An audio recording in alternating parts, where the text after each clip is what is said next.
ఎంపీటీసీలు సర్పంచులు జెడ్పీటీసీలు దిగిపోయి 9 నెలలైంది, ఇంకా వాళ్ళ జీతాలు కూడా పెండింగ్లు ఉన్నాయి. 1వ తారీఖు జీతం ఇస్తామని చెప్తారు.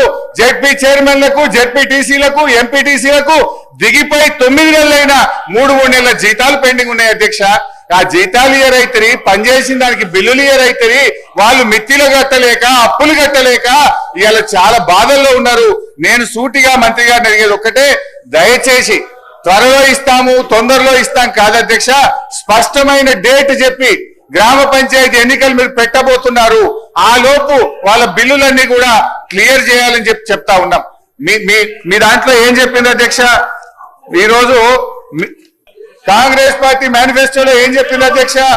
రాజీవ్ గాంధీ గారు తెచ్చిన 73, 74 రాజ్యాంగ సవరణ ప్రకారంగా మీరు గ్రామ పంచాయతీలను బలోపేతం చేస్తామన్నారు, నిధులు విడుదల చేస్తామన్నారు. కానీ మీరు అదేది కూడా చేయకుండా ఇవాళ మోసం చేస్తున్నారు. మాజీ సర్పంచ్లకు, మాజీ ఎంపీటీసీలకు పింఛన్లు ఇస్తామన్నారు. పింఛన్ మాట దేవుడు కానీ వచ్చే జీతం కూడా ఇస్తలేదు అధ్యక్ష. గా పింఛన్ కూడా ఎప్పటి నుంచి ఇస్తారో, జీతాలు ఎప్పటిలో క్లియర్ చేస్తారో, బిల్లులు ఎప్పటిలో క్లియర్ చేస్తారో స్పష్టంగా చెప్పాలని మీ ద్వారా అడుగుతా ఉన్నాను.